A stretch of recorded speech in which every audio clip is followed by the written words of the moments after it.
Logos ministry channel मध्ये आपणा सर्वांचे हार्दिक स्वागत आहे। प्रभू येशू ख्रिस्त जो संपूर्ण जगाचा उद्धार करता त्याच्या ती पवित्र आणि सामर्थ्यवान नावाने मी ॲलन लोबो आपणा सर्वांना शुभेच्छा देत आहे। लोगोस मिनिस्ट्री हे चॅनल सबस्क्राइब करणाऱ्या सर्वांचे मी हृदयपूर्वक आभारी आहे। आजचा हा संदेश जर तुम्ही पहिल्यांदाच पाहत असाल व हा संदेश जर तुम्हाला आवडला तर कृपया माझी आपणाला विनंती आहे की आज तुम्ही लाईक करावा, इतरांपर्यंत शेअर करावा आणि अशा प्रकारचे आमचे नवीन येणारे संदेश तुम्हाला कायम मिळावे म्हणून संदेशाचे नोटिफिकेशन मिळण्यासाठी बेल रिंग प्रेस करावी। Thank you and God bless you.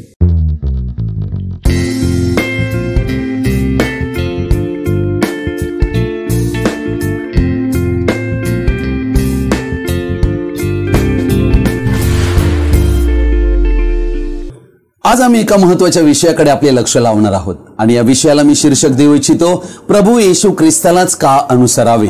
अर्थात मागील पहिला भाग आम्ही पाहिलेला आहे आणि जर तुम्ही पाहिला नसेल तर कृपया तुम्ही तो पाहावा अशी माझी विनंती आहे। आज आम्ही याचा दुसरा भाग पाहणार आहोत। मागील पहिल्या भागामध्ये आम्ही प्रभू येशू ख्रिस्तालाच का अनुसरावे याविषयी काही कारणे पाहिली आणि आजच्या या दुसऱ्या भागामध्ये थोडक्यात आणि ठळक शब्दात अजूनही काही कारणे आपणा पुढे मी मांडण्याचा प्रयत्न करीत आहे।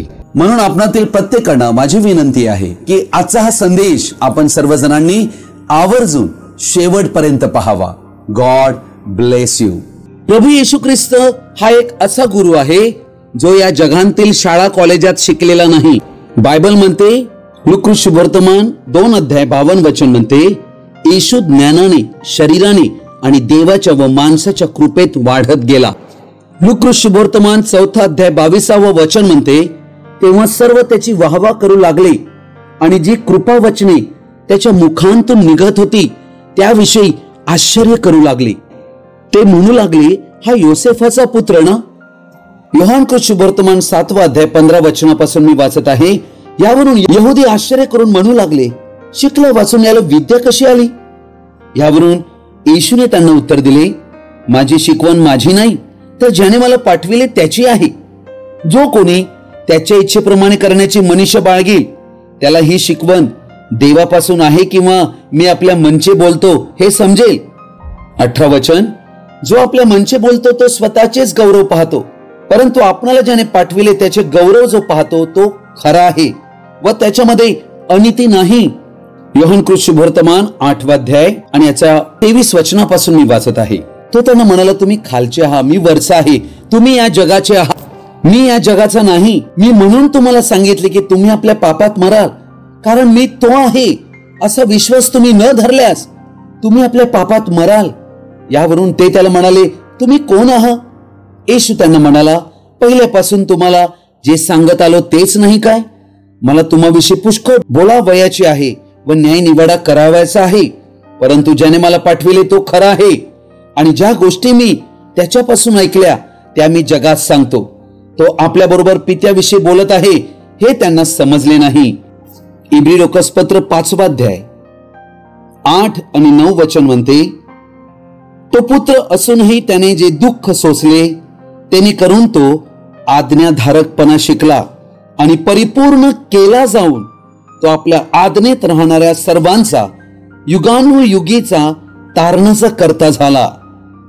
प्रियजन हो, येथे आम्ही पाहत आहोत देव स्वतः मानव बनलेला आहे, अर्थात मानवी शरीरात आलेला आहे। वचन प्रभू येशूची साक्ष देत आहे की त्याने खूप दुःख सहन केले आणि त्या दुःख सहनात आज्ञाधारकपणा तो शिकला। प्रभू येशू ख्रिस्त असाच गुरु बनलेला नाही, तो पित्याच्या अधीनतेत राहिला आणि स्वर्गीय पित्याच्या इच्छेप्रमाणेच त्याने सर्व गोष्टी केल्या। 9 म्हणते, परिपूर्ण केला जाऊन आपल्या आज्ञेत राहणाऱ्या सर्वांचा युगानुयुगीचा तारणाचा करता तो झाला। योहान शुभवर्तमान याचा 8 याचे 12 मी वाचत आहे। पुढे येशू पुन्हा त्यांना म्हणाला, मीच जगाचा प्रकाश आहे। जो मला अनुसरतो तो अंधारात चालणारच नाही तर त्याच्याजवळ जीवनाचा प्रकाश राहील।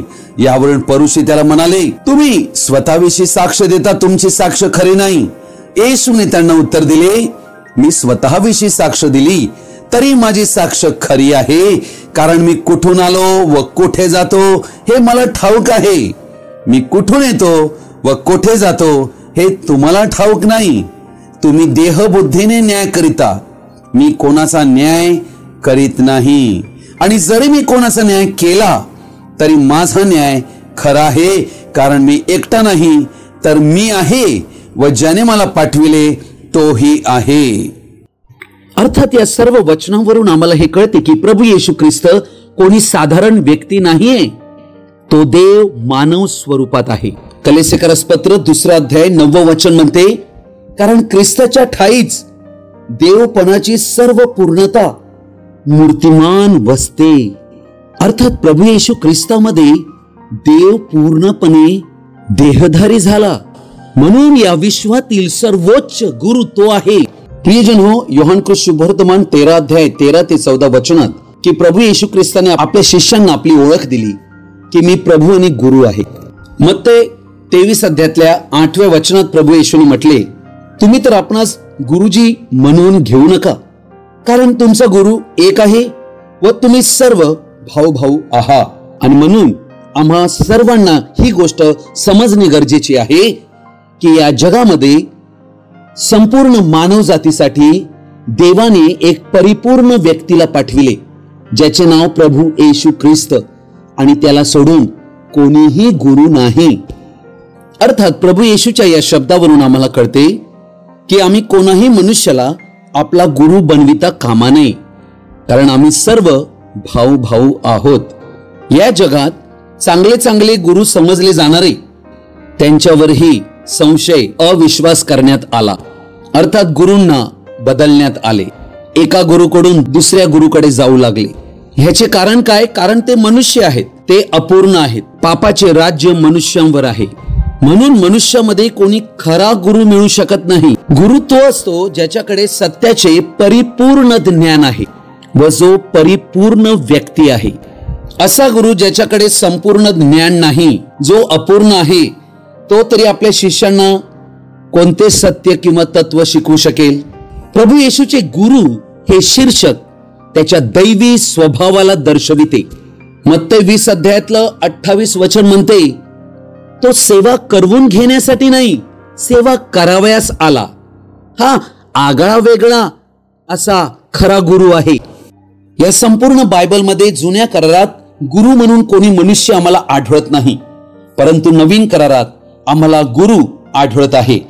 4 शुभवर्तमानात आणि प्रेषितांची कृत्ये या पुस्तकात आम्हाला गुरु आणि त्याचे शिष्य यांचे नाते आढळते. गुरु आणि शिष्य हे एक नाते आहे ज्यातून त्यांच्यात प्रेम भावाचे बंधन निर्माण झालेले असते. विश्वासाचे व भरवशाचे हे नाते शिष्यांना गुरुची ओळख देते.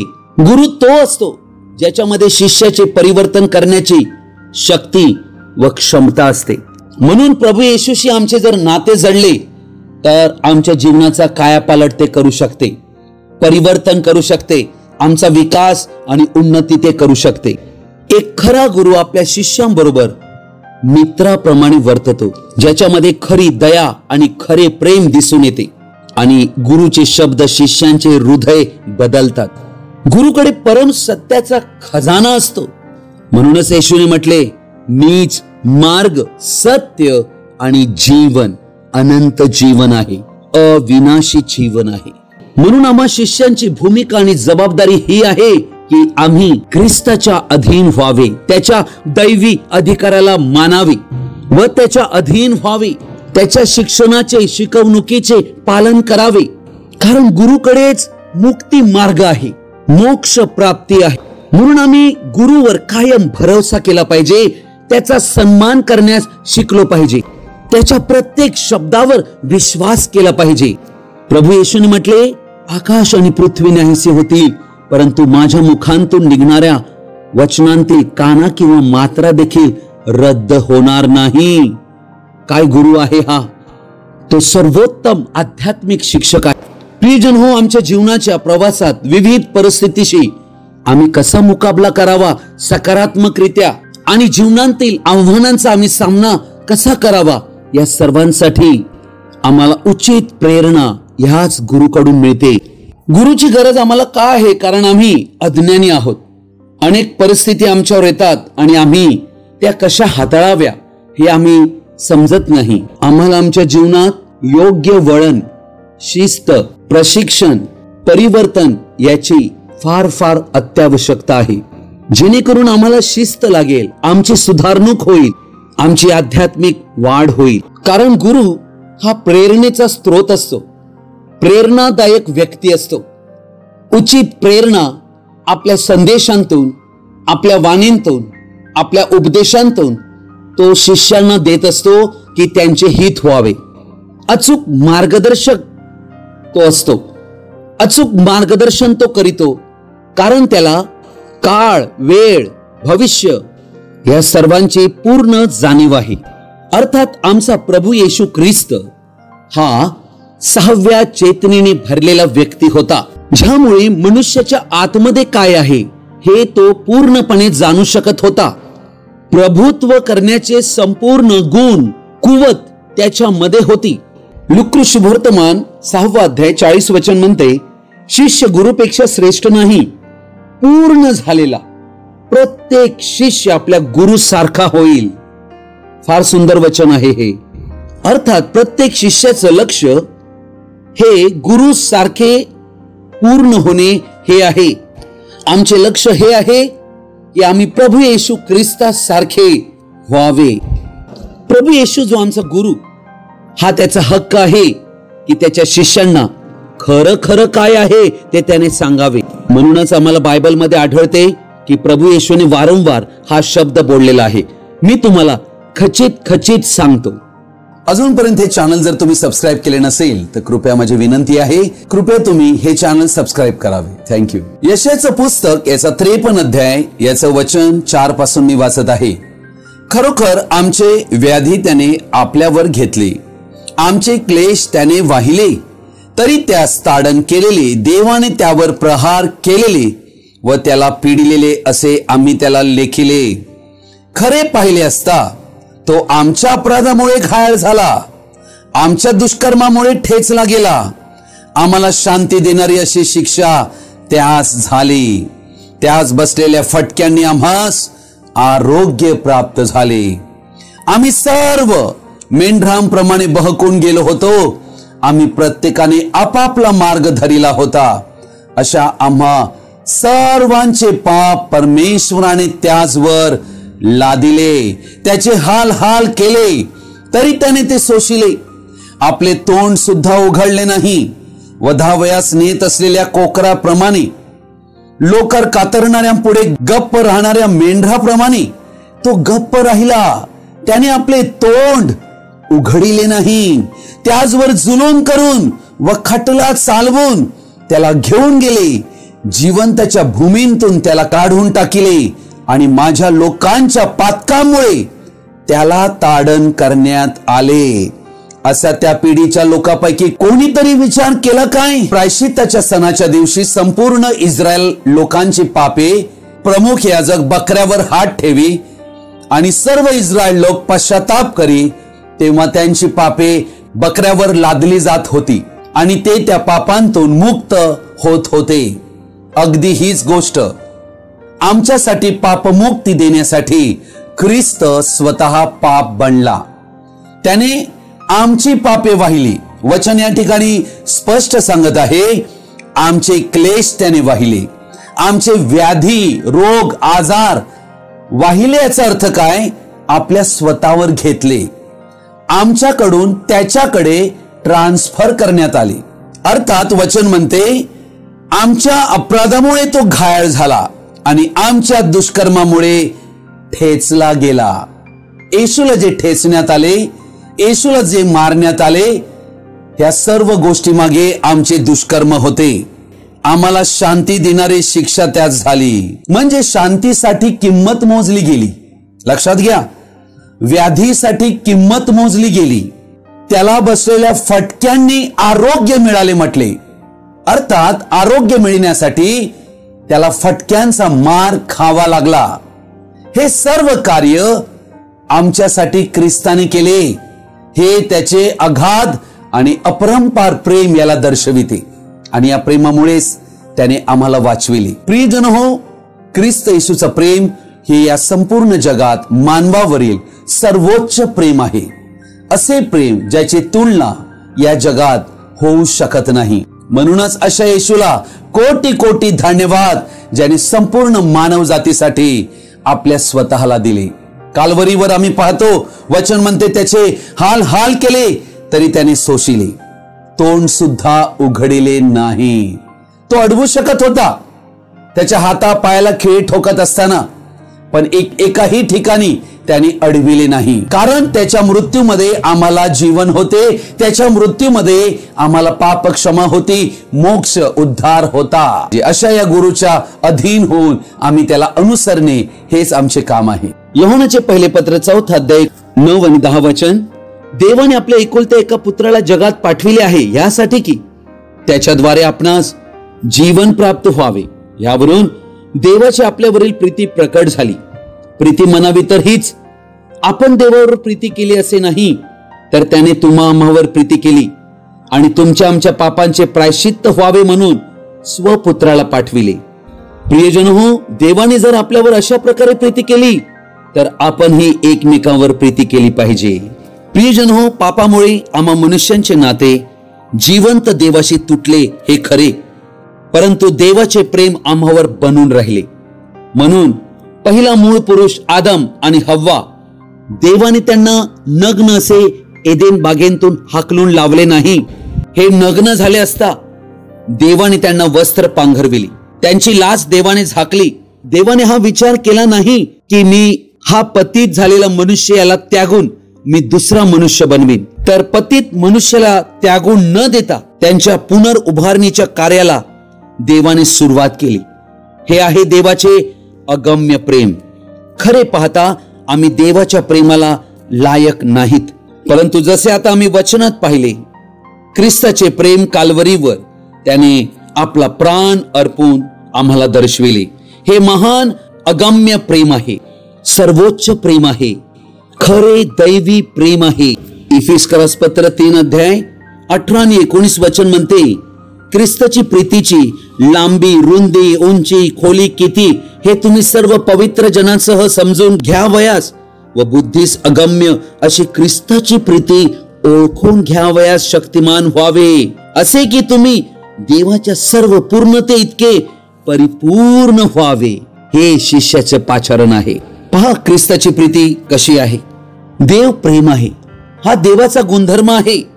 म्हणून मानव जाती बरोबर देवाचा काही सुसंवाद असेल तर तो त्याच्या गुणधर्मावर आधारित आहे. म्हणूनच देवाने जगावर प्रीती केली व प्रेमा खातीर त्याने संपूर्ण जगाला कृपा दिली. आज ही कृपा हे जग न ओळखीत असल्या कारणाने त्यांनी ती अव्हेरलेली आहे आणि कृपा समाप्त होण्याच्या वेळेत आम्ही पोहोचलेलो आहोत. यानंतर कृपा नाही, दया नाही, या प्रेमाला हद्द नाही. म्हणून रोमकरास पत्र 5 अध्याय 8 वचन म्हणते, परंतु देव आपणावरच्या स्वतःच्या प्रीतीचे प्रमाण हे देतो की आपण पापी असतानाच ख्रिस्त आपणासाठी मरण पावला. प्रियजन हो, हे देवाच्या प्रेमाला दर्शविलेलं आहे. देवाच्या प्रेमावर जर संशय येत असेल तर काल्वरीकडे, त्या क्रूसाकडे पहा. देव ख्रिस्ताद्वारे जगाचा समेट प्रीतीमुळे करीत होता. असे प्रेम या जगात कोणीही कोणावर करू शकत नाही. त्याचेच प्रेम आम्हाला तारू शकते, वाचवू शकते. म्हणूनच अशा या ख्रिस्त येशूच्या प्रेमाबद्दल कोटी कोटी धन्यवाद. म्हणूनच आम्ही त्याला अनुसरलो पाहिजे, कारण त्याच्यासारखा कोणीच नाही. रोमकरास पत्र 5 अध्याय 9 वचन म्हणते, तर आता त्याच्या रक्ताने नीतिमान ठरविण्यात आल्यामुळे आपण विशेष करून त्याच्याद्वारे म्हणजे ख्रिस्त येशूच्या द्वारे देवाच्या क्रोधापासून तारले जाणार आहोत. किती अद्भुत गोष्ट आहे. अर्थात ख्रिस्ताने आम्हाला नीतिमत्व दिले, देवाचे नीतिमत्व. वास्तविक आम्ही सर्व पापी असल्या कारणाने आमच्या पापावर इलाज केल्याशिवाय देवाच्या राज्यात आमचा प्रवेश होऊ शकत नाही. म्हणून ख्रिस्त येशूने काल्वरी म्हटलेल्या ठिकाणी त्या वधस्तंभावर असताना आमच्यासाठी मुक्तीची सर्व किंमत खंडणी भरून टाकली, ह्यासाठी की आम्हा पाप्यांचा समेट देव पित्याशी व्हावा आणि देवाचे नीतिमत्व समेट झालेल्या व्यक्तींना प्राप्त व्हावे। आज अशा प्रकारे मुक्ती पावलेले, ख्रिस्ताला अनुसरणारे अशा पाप्यांना ख्रिस्ताने नीतिमान घोषित केले देवाच्या कोर्टात। अर्थात आमच्या पापांची संपूर्ण यादीचा तपशील देवाकडेच असल्याने आम्ही कठोर शिक्षेस आणि त्याच्या न्यायदंडास आम्ही पात्र होतो। परंतु आमची पापे, अपराध, अधर्म, शाप, क्लेश आणि सर्व आजार, व्याधी हे ख्रिस्त येशूने स्वतःवर घेतले असे वचन आम्हाला यशायाच्या 53 अध्यायामध्ये आढळते। ह्या गोष्टीवर विश्वास केल्याने ख्रिस्त येशूला व्यक्तिगत तारणारा आणि प्रभू म्हणून स्वीकारल्याने आम्हाला देवाचे नीतिमत्व फुकट प्राप्त झाले।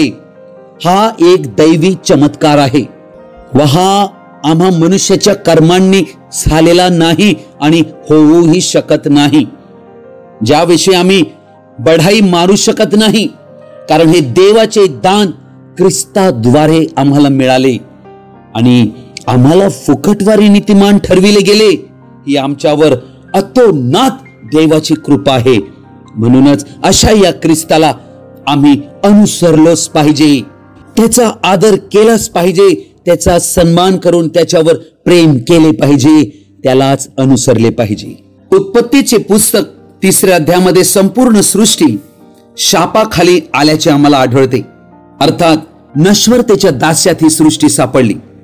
सर्व शापित झाले, सर्प शापित झाला आणि आदामामुळे भूमी शापित झाली आणि स्त्रीला देखील देवाने दंड दिला। अर्थात शाप ही देवाची चेतावणी आहे की आम्ही देवाच्या कराराशी विश्वासयुक्त राहिलो नाही, म्हणून पाप व आज्ञाभंगाच्या दुष्परिणामांतूनच शाप येतो। देवाच्या इच्छेविरुद्ध व त्याच्या कराराविरुद्ध गेल्या कारणाने दैवी दंड हा शापाला दर्शवितो। प्रियजन हो, शाप म्हणजे देवाकडून दैवी न्यायाची घोषणा। त्यामुळे व्यक्तींवर वाईट येत असते, अर्थात आजार, हार, दुःख भोग, कठीण परिस्थिती, सततचे अपयश। अनुवाद याच्या 28 अध्यायामध्ये आशीर्वाद आणि शाप यांची यादी दिलेली आहे। शापाची वैशिष्ट्ये त्यांच्या गुणधर्मावरून आढळतात। आज संपूर्ण पृथ्वीवरील मानवजात शापाखाली आहेत। सर्वाधिक लोक शापाखाली जगत आहेत। काही जण वंशिक शापाखाली जगत आहेत। तो शाप देवाशिवाय कोणीही व्यक्ती दूर करू शकत नाही। अशा आम्हा सर्व मनुष्यांचा शाप ख्रिस्ताने स्वतःवर घेतला। ही आहे सुवार्ता, हे आहे शुभ वर्तमान। काय तुम्हाला कधी कोणी मनुष्य आयुष्यात तुमचा आढळलं काय की जो तुमचा शाप स्वतःवर घेऊ शकेल?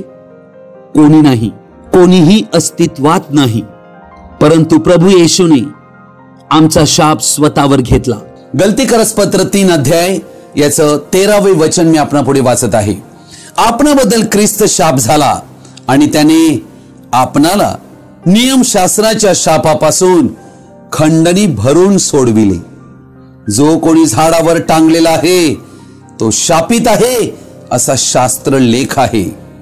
अर्थात वचन या ठिकाणी आम्हाला दाखवत आहे की ख्रिस्त शाप झाला, शापित नाही झाला, शाप झाला।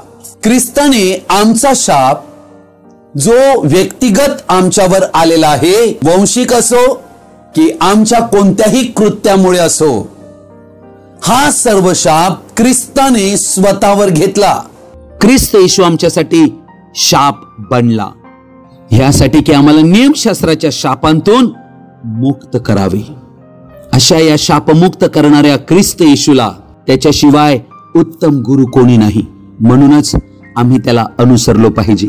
आज जर आजच्या घडीला आपल्यापैकी कोणी जर शापाखाली जीवन जगत असेल तर त्याला शापांतून मुक्त पावण्याची महान संधी ख्रिस्त येशूमुळे लाभलेली आहे। म्हणून ख्रिस्ताकडे या आणि ही गोष्ट स्वीकारा की त्याने माझे सर्व शाप स्वतःवर घेतले आणि आपलं जीवन त्याला समर्पित करा। प्रियजन हो, असा हा आमचा ख्रिस्त येशू ज्याने आमचे शाप स्वतःवर घेतले, आमच्या दुष्कर्मामुळे ठेचला, आमच्यासाठी तो पाप बनला, शाप बनला।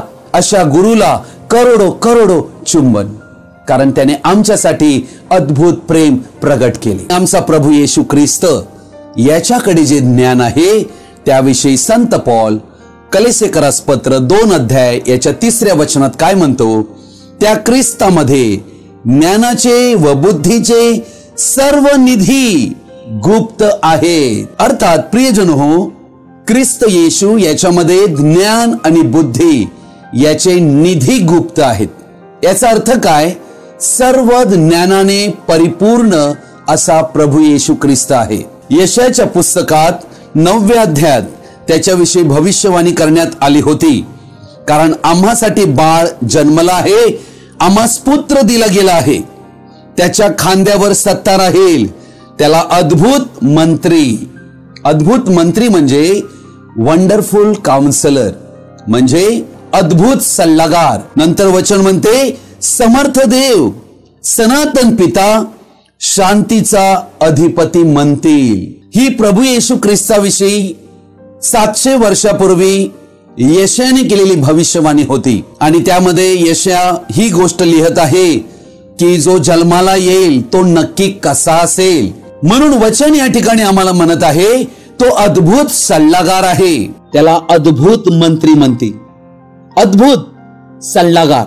अद्भुत म्हणजे अतुलनीय. सल्लागार म्हणजे तो व्यक्ती असतो ज्याला भविष्याची जाणीव असते, ज्याला काळ वेळ समजतो, काय केले पाहिजे, काय करता कामा नये हे ज्याला कळते, तोच दुसऱ्यांना सल्ला देऊ शकतो. मानव जातीत पुष्कळ सल्लागार आहेत वेगवेगळ्या क्षेत्रामध्ये, परंतु पुढे काय होणार हे त्यांना माहीत नसल्या कारणाने ते तर्क करीत असतात. परंतु प्रभू येशू हा एक असा गुरु आहे ज्याच्या नियंत्रणात संपूर्ण विश्व आहे, ज्याच्याकडे दिव्य ज्ञान आहे, भविष्यांसाठी अचूक सल्ले आहेत. अर्थात उद्या काय होईल हे तो पूर्णतः जाणतो. हे विश्व ज्याच्या नियंत्रणात आहे त्या व्यक्तीला सर्व काही ठाऊक आहे आणि तोच प्रभू येशू ख्रिस्त आहे, उत्तम सल्लागार. म्हणूनच प्रियजन हो, आम्हाला या ठिकाणी आढळते की असा हा उत्तम सल्लागार आमच्या जीवनातल्या समस्या सोडवू शकतो. मग त्या समस्या काही असो, अशी एकही गोष्ट नाही ज्याचा उपाय येशूकडे नाही. आम्ही आमच्या सर्व समस्या त्याला सांगितल्या पाहिजेत. आम्हाला योग्य दिशा दाखवू शकतो. एक स्त्री व्यभिचारात पकडली होती आणि तिला धर्माधिकारी दगडधोंड्याने ठार मारण्यासाठी येशू पुढे घेऊन आले होते आणि येशूने आपल्या ज्ञानाने तिचा बचाव केला. त्याच्या शब्दामध्ये फार मोठे सामर्थ्य आहे. योहान 8 अध्याय 1 ते 11 वचनात आम्हाला ते आढळेल. असा सर्वज्ञानी ख्रिस्त येशू, म्हणूनच आम्ही त्याला अनुसरलो पाहिजे. विहिरी जवळील ती शमरूनी स्त्री, तिला प्रभू सल्ला देण्यासाठी आला होता, यासाठी की तिला पापी जीवनातून मुक्त करावे. कारण प्रभू येशू तिला पूर्णपणे जाणून होता तिच्या जीवनात काय चाललेले आहे. हीच गोष्ट आमच्याही बाबतीत आहे. आणि ज्या वेळेला तो तिच्या बरोबर बोलत आहे तिला हे कळले की हाच मसीहा आहे.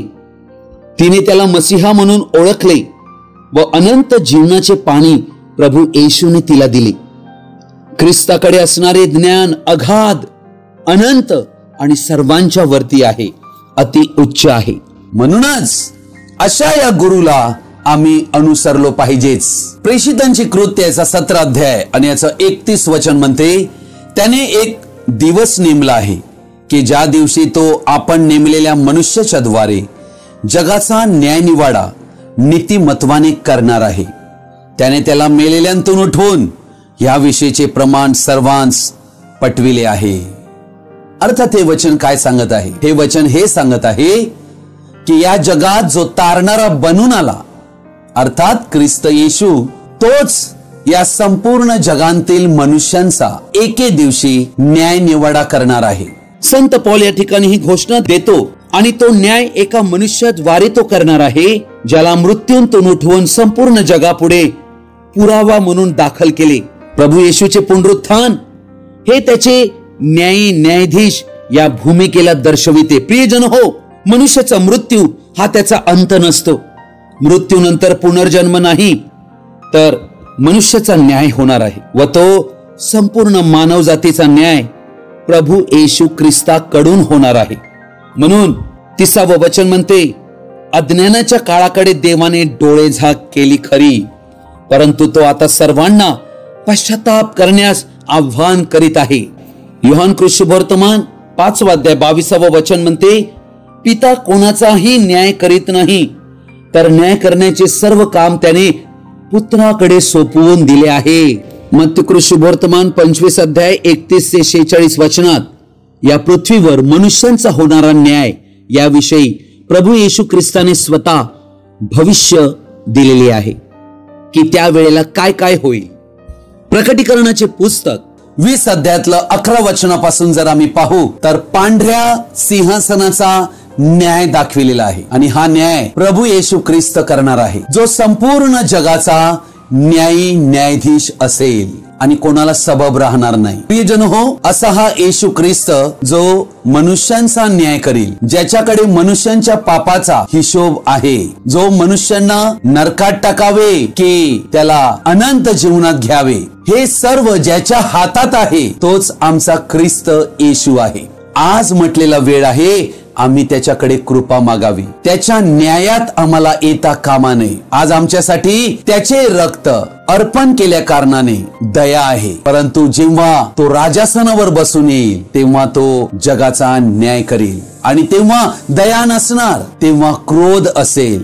मृत्यूनंतर सर्वात भयंकर गोष्ट देवाच्या न्यायाला सामोरे जाणे आहे. म्हणूनच आज देव आम्हातील प्रत्येकांना हीच विनंती करीतो की आम्ही सर्वत्र पश्चाताप करावा, ख्रिस्ताला अनुसरावे, ख्रिस्ताचा स्वीकार करावा, कारण त्याच्याशिवाय न्यायाधीश कोणी नाही. संपूर्ण मानवांचा न्याय तो करणार आहे. अशा या ख्रिस्ताला कोटी कोटी धन्यवाद. आजचा हा संदेश आपण सर्वजणांनी ध्यानपूर्वक आणि शेवटपर्यंत पाहिल्याबद्दल आपणा सर्वांचा मी हृदयपूर्वक आभारी आहे. हा संदेश ऐकल्यानंतर नक्की तुम्हाला काय कळले, कृपया तुम्ही कमेंट्स बॉक्समध्ये कळवू शकता किंवा माझ्याशी व्यक्तिगत संपर्क साधू शकता. Thank you and God bless you.